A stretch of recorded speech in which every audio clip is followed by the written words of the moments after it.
everyone. This video is different. It's maybe a little bit touchy or controversial for what the MCU has been doing for the last 2 years at this point, but really with that being said, we are going to be discussing Marvel's big problem. To be clear, in this video we are taking a read from the Direct's article. I'll have their article linked in the description down below for you guys to check out there as well. I'll also be sharing a fair share of my thoughts throughout the video here as well. Marvel Studios has a major problem, and Secret Invasion was just the latest product of a flawed system of what the Marvel Studios has been doing. The highly anticipated show, based on a popular comic book series, ultimately let fans down, leading to Marvel Studios' first ever project with a rotten audience and critic score on Rotten Tomatoes. The issues that arose in Marvel's latest project appear entirely story-based, with poor writing and a boring plot. What's possibly most upsetting about this is the loaded cast of talented actors, starring Samuel L. Jackson, Emilia Clarke, Kingsley Ben-Adir, Olivia Colman, Don Cheadle, and Ben Mendelsohn. And a few lowlights include Gaia, played by Emilia Clarke, becoming the most powerful being in the MCU just like that at the snap of a finger, Gravik, the villain, simply dying in the end, and the confirmation that James Rhodes was likely been a Skrull since the end of Captain America Civil War, putting a damper on a lot of the other MCU projects that he's shown up in. Remember the special moments when Rhodey sat beside his best friend Tony Stark during his final moments in Avengers Endgames.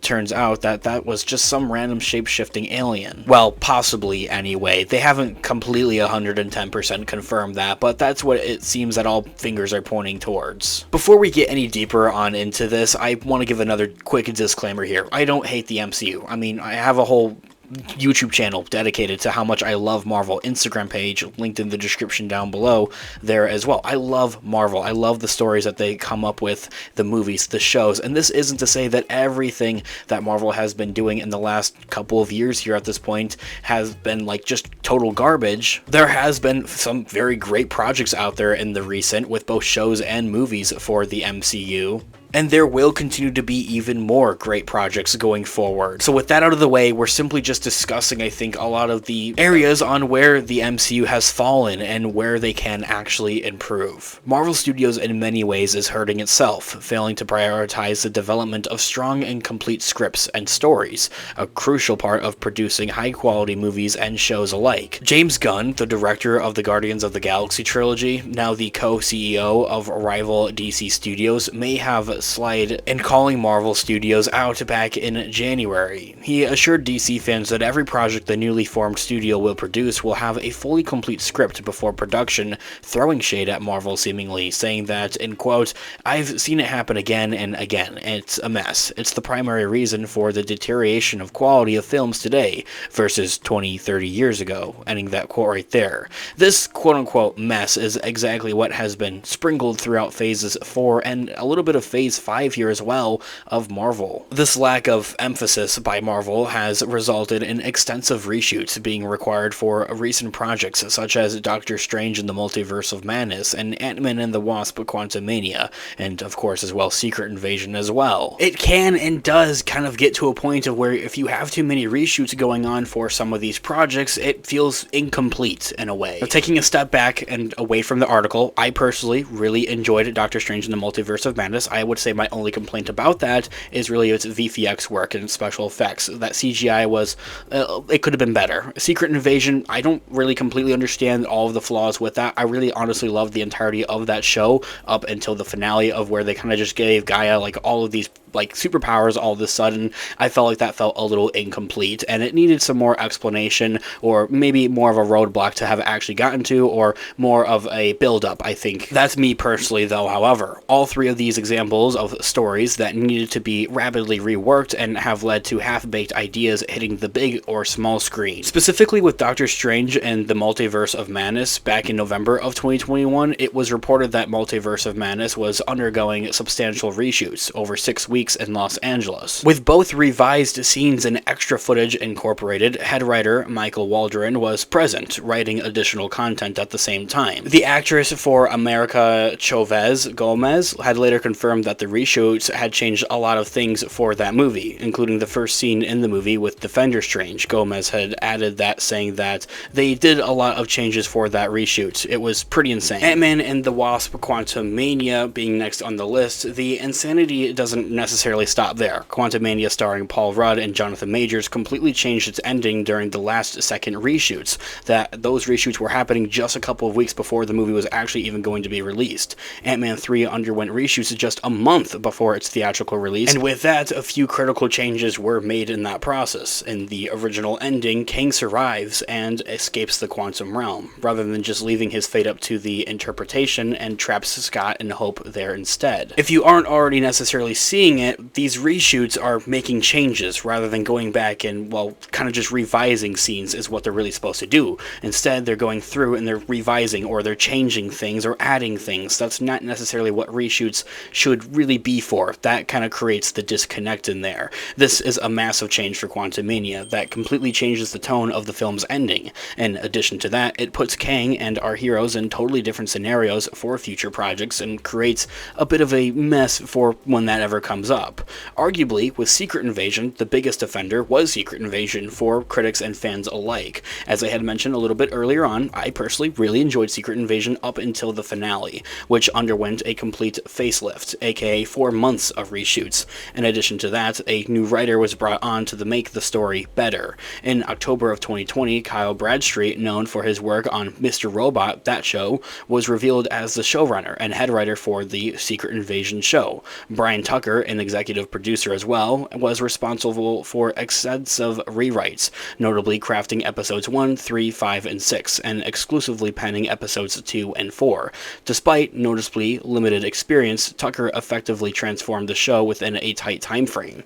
Tucker's name was also listed above that of Bradstreet's. They were both credited as executive producers for Secret Invasion. You may be able to pick up on where that gets messy. This argument implies that Tucker had effectively assumed the role of showrunner, taking over responsibilities as head writer throughout the reshoot period, essentially rewriting the entirety of Secret Invasion, that's where it gets messy. That's where you have like people kind of going around doing other jobs, and that creates the disconnect there, as well as having like adding scenes. That's not necessarily what they should really do with reshoots. Nothing about these situations communicate confidence, control, and a clear overarching story that continues to be promised by Marvel Studios President Kevin Feige. This here all being said though, however, I want to reiterate, as I had mentioned at the beginning of this video, I'm not trying to hate on Marvel or anything like that. I'm pointing out their flaws and where they're able to better themselves. As I had mentioned, I have a whole YouTube channel dedicated to how much I love Marvel. Now, with that all being said, yesterday's strength is today's problem. It's not 2008 anymore necessarily. Iron Man, the first one, isn't the surprise Marvel hit of the year, starring a controversial actor and a director with zero previous experience within the genre of action. Flexibility has always been a defining trait of the MCU and Marvel Studios, being able to adjust plots and make changes well into post-production. While that worked for most of the time throughout the Infinity Saga, it's beginning to blow up in Marvel Studios' face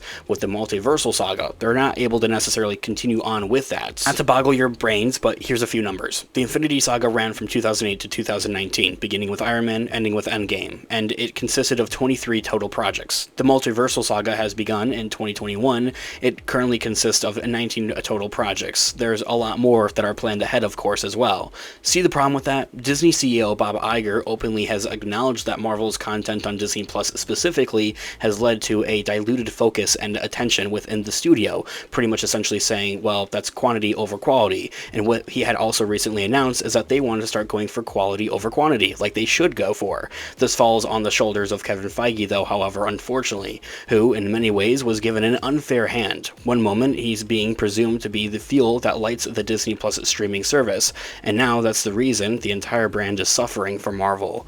As Bob Iger had mentioned, though, however, it's pretty obvious that Marvel is trying to do too much right now, and the creative team is being too stretched thin with that. How do they correct this? It's simple. Slow down. At Marvel Studios' peak, with Endgame and around that era of time, it was not because it was releasing more projects than audiences could keep up with, which is what's currently happening.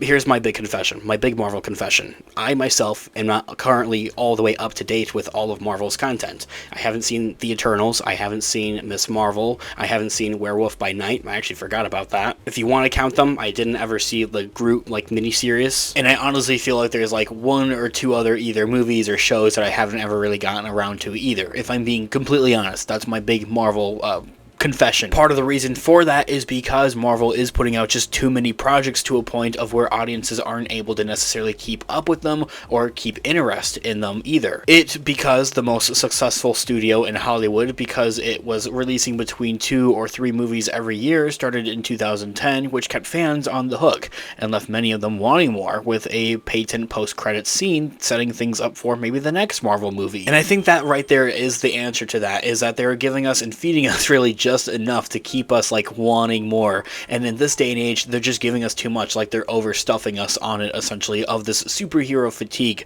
essentially that's been described in the industry. Now post-credit scenes featuring the likes of Harry Styles or Brett Goldstein offer to look into an uncertain future, and those are things that haven't necessarily been picked up quite yet, but fingers crossed that they will one day. I mean, patience is a virtue. A slew of recent delays have already happened, specifically looking at Avengers 5 and 6, the Kang Dynasty and Secret Wars, releasing now in 2026 and 2027 respectively. Both were initially set to release in 2025, only around 6 months or so apart, very similar to Infinity War and Endgame. Don't be surprised if those continue to move back though, however, as well. Hollywood is currently on a pause due to simultaneous actors and writer strikes, the first time it's happened since 1960, and they're going all out. It's rough, and the studios aren't being the nicest with it. I've kind of had a spiel in and out of videos on that into the regards of what's going on with those writers and the actors strikes here. I want to describe and talk about them more in detail in a more definite separate feature video here on the channel. Meanwhile, Marvel Studios will close out 2023 with 3 more projects: Loki Season 2, The Marvels movie, and Echo, the show as well.